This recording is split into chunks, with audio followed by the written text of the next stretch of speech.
Hey, Composer Gloves here, and today we are going to talk about bell sounds with Harmor. So it's a pretty simple idea if you know about bells. Bells are generally very few harmonics, and they are generally not related to each other, or at least not that great, and they fade off.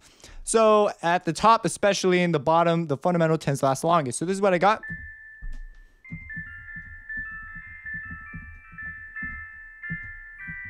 So it's a pretty simple bell sound. Now, of course, you can do this with a sine wave exceptionally easy and add a few harmonics. So let's talk about how to make this real fast. So, okay, that's what we start off with. And it's a little intimidating to think, now I got to get to that bell texture if you've never done it before. So first thing I'm going to do, I'm going to add a bandpass filter to limit my harmonics. So bandpass. You could do as an alternative to a bandpass, you do a high and a low pass and then mix them to do what you want, or high and low cut, I guess. Well, not same deal.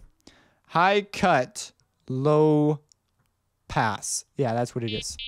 So I've only got a few harmonics being let through. Let me open this. Okay, and I want them lower. Okay, I want to take my EQ. I want to dip out that stuff. Uneven some of this, and now I want to make it unharmonically related. I want my fundamental back in there.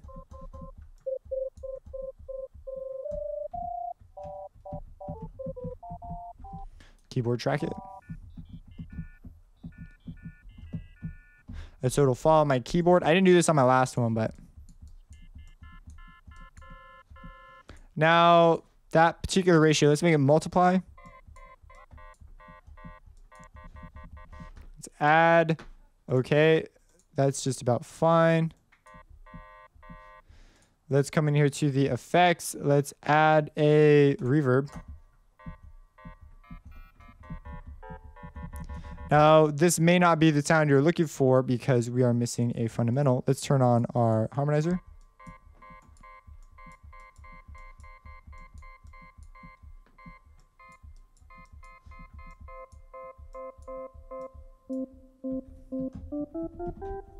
So we're not quite there yet. Let's come over here. Okay, so we got all this going on. Now let's change. I'm going to take the keyboard tracking.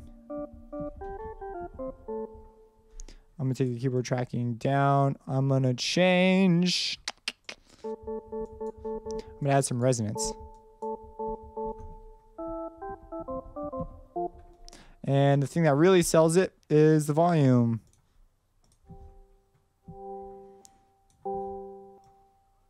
The contour. So bells go, you know, ding, really fast.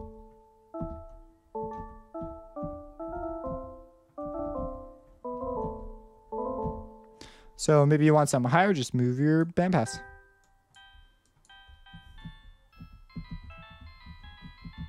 That volume thing really makes a big difference.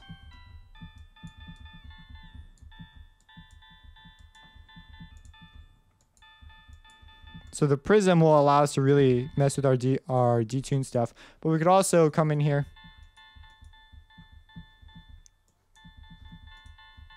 Introduce some a different timbre.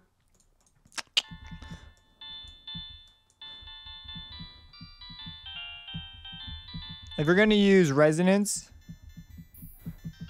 now depending on how much you keyboard track, it will really change the playability of the patch.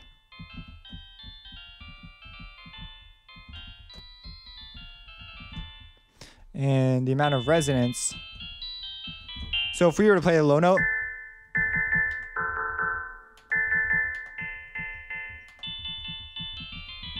it follows us around. So we've got some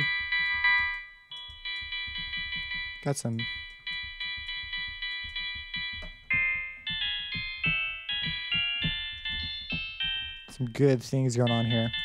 Pretty simple idea. Now let's do it really quick with a sine wave, because sine waves are easy schmeezy. First, create a sine wave.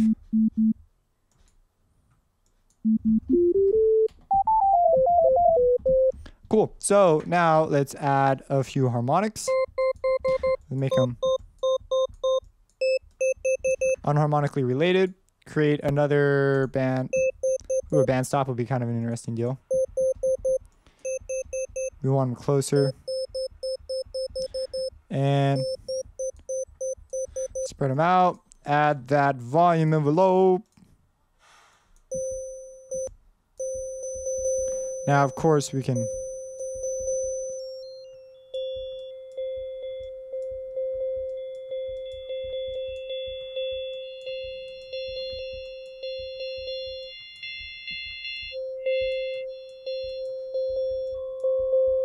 Now we could bring the harmonics down an octave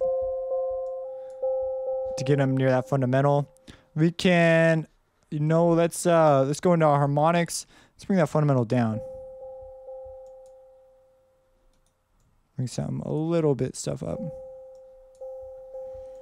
Going after the harmonic spectrum here. Now you may not want it detuned.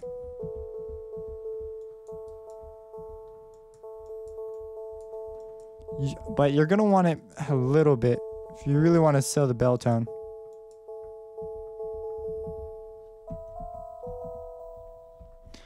Keep it the same octave.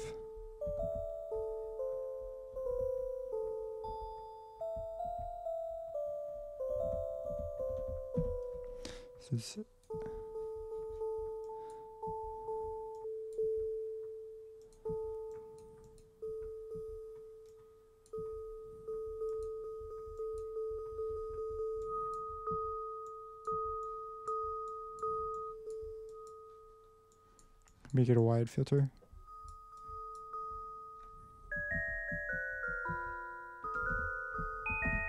So as you can see, hopefully you're getting the idea of movements to how to move things.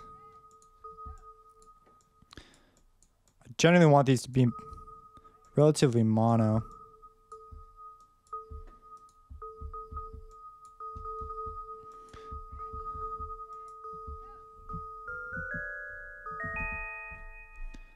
Whoops, we could add some reverb. This is without reverb too.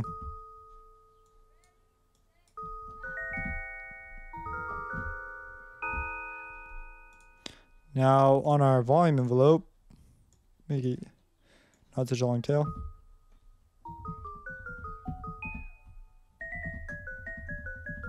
That's got more of a wooden texture to it because of the way this is lining up more closely with a square wave. Again, if we get rid of that, we'll get more of a bell-like texture. But this is how you get your xylophones, your marimbas, all that kind of a thing. And if we change the level of the fundamental, we'll get much more bell-like.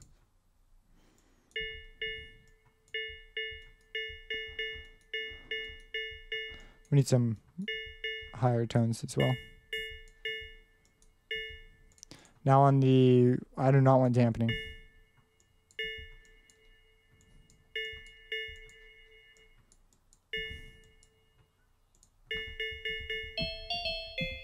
Be kind of cool with a ping pong delay.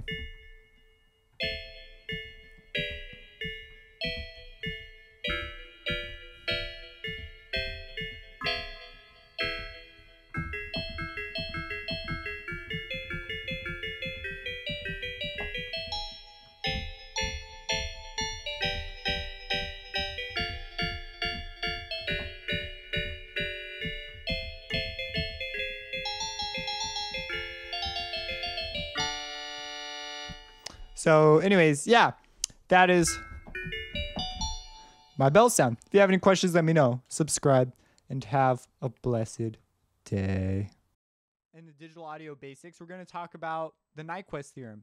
Why is this important? Well, the Nyquist theorem is super important because it allows us to understand sample rate, and it also allows us to understand bit depth.